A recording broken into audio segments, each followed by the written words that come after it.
Joe, coucou, prends le petit micro jaune. Hello, hello, mes guerrières.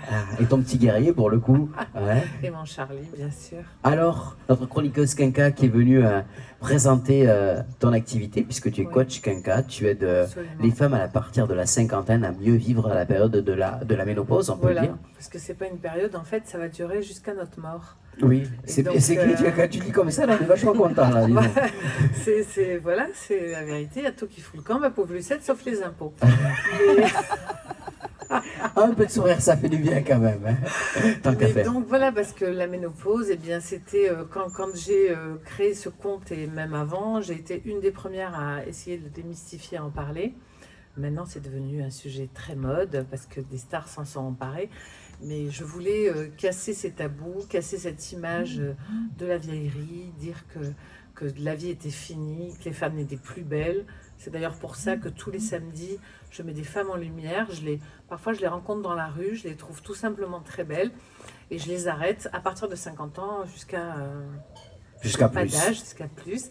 Et quand je trouve qu'elles dégagent quelque chose, à ce moment-là, je les arrête et je leur demande si je peux les prendre en photo pour les mettre en lumière.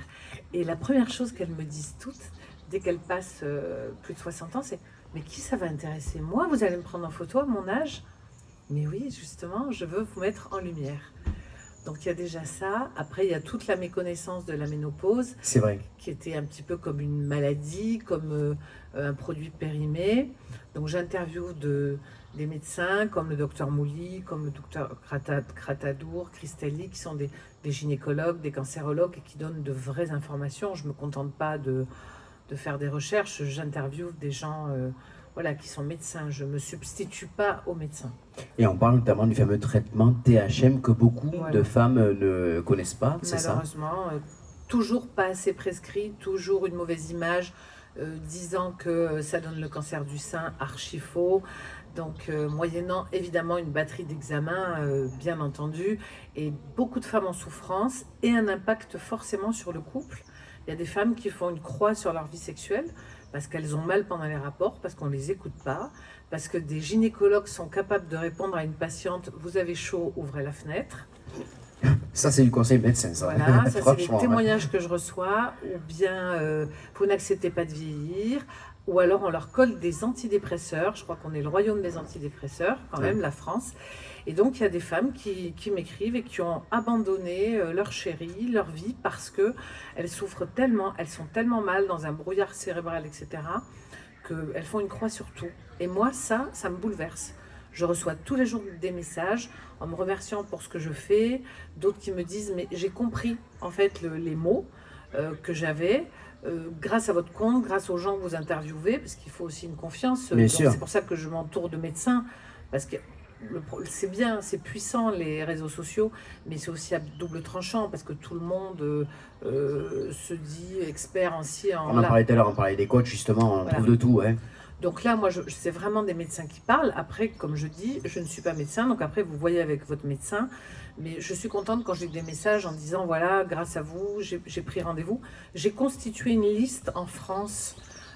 J'ai pas tous les départements, parce qu'il faut savoir qu'il y a 12 départements sans gynécologue en France. Ah oui. Ce qui est énorme.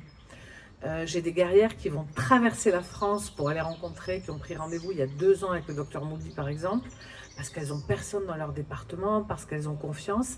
Donc j'ai commencé à constituer une liste de médecins ou de gynécologues, puisque les médecins ont aussi le droit de prescrire le THM, pour aider ces femmes, ceux qui sont pour le THM. Donc, ce qui m'a permis d'avoir des contacts comme le docteur Gratadour qui un jour m'a contacté en me disant « Vous m'avez adressé une patiente, je ne vous connais pas, j'ai regardé ce que vous faisiez, c'est génial, moi je suis pour le THM, je le savais puisque voilà. » Et donc tout ça fait boule de neige et les femmes se sentent moins seules. Parce que les hommes sont très accompagnés, il y a moins de tabous sur l'andropause, en tout cas il y a une prise en charge, et il n'y a pas de prise en charge. Il y a 16 millions de femmes ménopausées, on le sera tout un jour, et donc à un moment donné il va falloir que ça évolue. On est limite sur le scandale sanitaire. Je pense que les gens n'imaginent pas l'impact que ça a sur la vie d'une femme, sur sa sexualité, sur son couple, c'est terrible. Et c'est vrai que c'est important de pouvoir en parler. C'est pour ça que tu es venu durant toute cette année dans le brunch pour en parler une fois par mois en chronique. Et Du coup, ça fait quoi maintenant de faire de la radio en plus et de pouvoir apporter sa voix? Moi, j'adore. Donc déjà, merci parce que tu as été le premier quand on s'est connus, à dire allez, ok, moi, la ménopause, pourquoi pas, et t'es un homme. Donc déjà, merci. Ça fait longtemps que notre aventure continue et il s'est créé aussi une amitié entre nous. Et puis il y a aussi ces chroniques enregistrées qui passent Oui. 2 fois par semaine sur des thématiques. Donc voilà, ben, moi j'ai envie que les femmes ne souffrent pas, j'ai envie qu'elles soient écoutées. Tout ça, c'est très important pour moi d'aider. Donc je fais ça avec mon cœur, ça me prend énormément de temps. Mais dès que je reçois des messages d'amour comme ça en disant ça y est, j'ai trouvé, grâce à vous, j'ai un rendez-vous, je comprends ce qui m'arrive, tout ça me réjouit et je suis contente de pouvoir faire du bien à mon échelle. Où c'est qu'on peut te retrouver justement sur les réseaux sociaux pour pouvoir en parler, tout ça? Surtout sur Instagram, la cinquantaine et alors, tout attaché. Donc n'hésitez pas à m'envoyer des messages. J'essaie vraiment de répondre à tout le monde.